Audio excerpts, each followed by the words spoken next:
को नमस्कार, राधे राधे। विठल जी बोलो, विठल जी बोलो। आज मैं बोलूंगा गणेश जी के ऊपर।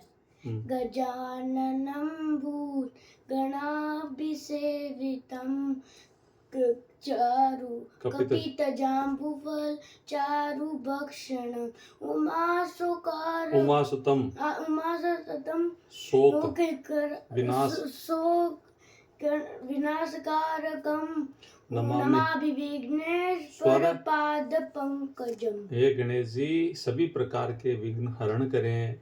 पूरी दुनिया में अमन चैन सुख शांति रहे। ईरान में भी रहे, पाकिस्तान में भी रहे, भारत में भी रहे, सब लोग शांति से रहे। लेकिन हालात ऐसे नहीं है। ईरान में अब अमेरिका है ना, जमीन पे युद्ध करने के लिए तैयार है। जमीन पे ही मार रहा है वो। अब उसको मारेगा। उसने कह दिया कि मैं ना अब इसकी लंका लगाऊंगा। अब वो डोनाल्ड ट्रम्प मरेगा। डोनाल्ड ट्रम्प नहीं, उसके सैनिक है वो 5-7 हजार सैनिक है, उसके विमान और वो मार देगा उनको। मार देगा। जीत तो अमेरिका की निश्चित है, कीमत चुकानी पड़ेगी। उसको बहुत नुकसान होगा, लार्ज स्केल पर नुकसान होगा। किसको? अमेरिका को। ईरान को नहीं होगा। ईरान की हवाई सेवाएं ना, उसकी पूरा खत्म कर दिया। ईरान को पूरा ही खत्म हो गया। हाँ, ईरान की हवाई सेवाएं खत्म कर दी, नेवी खत्म कर दी, इकोनॉमी उसकी पहले से ही तहस नहस है। क्यों लड़ाई हुई, किस वजह से? लड़ाई क्या है कि ईरान चाहता है कि वो एक परमाणु बम बनाए, जैसे पाकिस्तान ने बनाया। अब उसके ऊपर सैंक्शन लगा दिया। वो व्यापार कर नहीं सकता, तेल बेच नहीं सकता, गैस बेच नहीं सकता, केसर बेच नहीं सकता, पिस्ता बेच नहीं सकता, बादाम बेच नहीं सकता, अनार बेच नहीं सकता। अनार खूब होती है, कालीन खूब होते हैं वहाँ पे ईरान में। ईरान के कालीन प्रसिद्ध है। और ये जो पर्सिया है, फारसी लोग रहते थे, बाद में वो कन्वर्ट हो गए, फिर उनका सब उनको तहस नहस कर दिया। ये क्या है, ये जो संसार है इसमें क्या है, ये सारी घटनाएं उठापटक चलती रहती है। अब ये चलती इसलिए रहती है कि ताकतवर की परिभाषा है ना, हमेशा चेंज होती है। कल आज मेरे में ताकत है, कल तू जवान हो जाएगा, तेरे में ताकत होगी। फिर तेरा भाई है भरत, उसमें ताकत हो जाएगी, तू कमजोर हो जाएगा। ये सारी चीजें मेकशिफ्ट है, यानी कि ताकत हमेशा चेंज होती रहती है। अच्छा, तो ईश्वर ही एक ऐसी चीज है जो सर्वशक्तिमान है। इजराइल अब बैठेगा तो सही नहीं, अब बैठने वाला तो नहीं है ना वो। इजराइल एक ऐसा देश है जो चारों ओर से दुश्मनों से घिरा हुआ है। चारों हर जगह पुलिस 50-55 देश ऐसे हैं जो उसके खिलाफ है। ईरान तो हर जगह पोस्ट पे पुलिस उसने लगा रखी है। वो जी उसने वहां पे क्या है, जैसे लड़ाई चलती थी सब जगह लगाते थे ना। इजराइल में हर एक नागरिक को 8 घंटे देश की सेवा देने के लिए तत्पर रहना पड़ता है। जैसे कोई भी 18 साल का हो गया, लड़की है लड़का है, वो बंदूक लेके बॉर्डर पे खड़ा होता है, देश की सुरक्षा में इन्वॉल्व रहता है, सेवाएं देता है वहां पे। इसलिए वहां की जो पॉपुलेशन तो 1 करोड़ के आसपास ही है, 70-80 लाख 1 करोड़ है, लेकिन लड़ने भिड़ने मरने के लिए तैयार है वो। अब इजराइल तो नहीं बैठेगा ना। इजराइल तो देखो नंबर 1 अभी फोड़ रहा है क्या वो उसके ऊपर, अमेरिका के ऊपर? नहीं, अमेरिका नहीं फोड़ रहा। इजराइल और अमेरिका दोनों मिलके ईरान के ऊपर बम फोड़ रहे हैं। खूब दोनों मिल गए, वो दोनों मिले हैं, पहले से ही मिले हैं। अब ईरान बचेगा नहीं। ईरान इसलिए नहीं बचेगा कि ईरान की जो ताकत है ना वो सीमित है, वो अकेला देश है। और अमेरिका सहित ये पूरे देश है, पूरी दुनिया उसको सहयोग कर रही है। अमेरिका के अकेले के पास 25% ताकत है पूरी दुनिया की, अमेरिका के पास।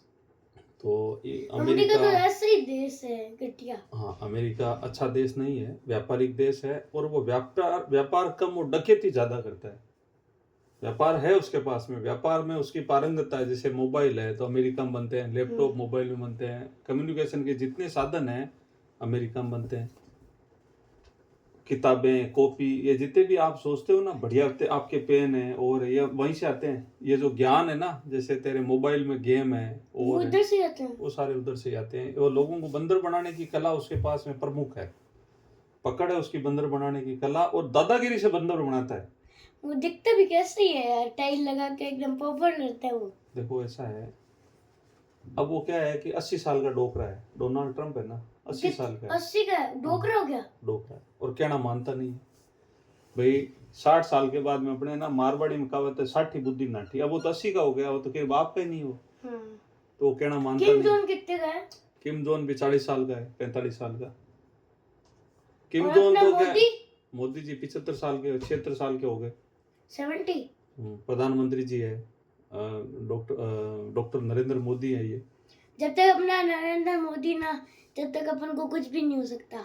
नहीं हो तो देखो ऐसा है कि ताकत खुद की काम आती है, श्रद्धा खुद की काम आती है, भक्ति खुद की वो काम पुलिस आती है। लेके घूमते अब हैं अपन सोच लें मोदी जी भक्ति कर लेंगे तो क्या? वो पुलिस लेके घूमते अपने साथ। हाँ, उसके पास में 10,000 सैनिक उसकी सुरक्षा में तैनात रहते हैं। हाँ। अपने लिए एक भी नहीं है। अपने यहाँ पे कोई व्यक्ति जो आम आदमी है ना उसके लिए कुछ नहीं है, जो खास है ना उनके लिए 10-10, 5-5 हजार सैनिक उनकी सेवाओं में रहते हैं। जब यहाँ देशमुख आए थे तो कम से कम है ना 3,000 से लेकर 5,000 से सिपाहियों को और अधिकारियों को तैनात किया गया था लार्ज स्केल पे। भारत के ऊपर कोई नहीं फोड़ रहा अभी बम। भारत पे कोई बम फोड़े ना तो अपन उसका बम फोड़ दें। भारत एक मजबूत देश है, हालांकि यहाँ पे गद्दार खूब है, बदमाश खूब है, भ्रष्ट गुटके लोग खा खूब खा है। के नशे करने लग जाते हैं ना। देखो गुटखा बीड़ी ये सब चीजें हमेशा रहेगी, इसलिए रहेगी जिसको जैसा चाहिए ना। अब है ना जिसको पिचका खाना है वो पिचका खाएगा, तू रोक थोड़ी सकता। पिज्जा खाएगा, जो बीड़ी बीड़ी पीगा वो बीड़ी पीगा। वो नशा जिसको करना है ना करेगा। सरकार बेच रही है वो खाएगा ही। गलत काम सरकार करवा रही है, कर रही है, सिस्टम करवा रहा है, कर रहे हैं लोग। अपने को उसमें होशियारी ये रखनी चाहिए कि अपने को नशा की तरफ देखना नहीं है, जाना ही नहीं है, सूंघना नहीं है। ये क्या है, पहले ना ऐसे लगता है कि यार वो बहुत अच्छा है। दो जो बीड़ी बीड़ी और छोटे से नशे होते हैं ना, नहीं ये बेकार ही है। उसके ना फेफड़े खांसी की इसमें ना टीबी की बीमारी हो जाती है जो बीड़ी पीता है। ऐसा नहीं है। ये सब चीजें आदमी को सात्विकता से रहना चाहिए। संसाधन जितने भी है अपने पास उसी का बेटर तरीके से उपयोग करें। अपने जितना जरूरत होता गुटके है भी नहीं खाना चाहिए। नहीं, कुछ नहीं खाना चाहिए। जितना अनुशासन से ईश्वर ने अपने को दिया है उसका अनाज अपने को पक के गिर जाता है, अपन खा लेते हैं। गाय दूध देती है वो मल्टीग्रेन का उपयोग करा करो। राधे राधे, नमस्कार। हाँ, विठल जी मल्टीग्रेन का उपयोग करते हैं। जो जवार मक्का बाजरा चना मूंग मोठ का सेवन करते हैं। सभी लोग खुश रहे। माँ करणी सभी का भला करे। गजानन जी सभी का भला करे। गजाननम भूत गणादि सेवितम कपित जाम्बू फल चारु भक्षणम उमा सुतम शोक विनाशकार गम नमामि विघ्नेश्वर पाद पंकजम। नमस्कार।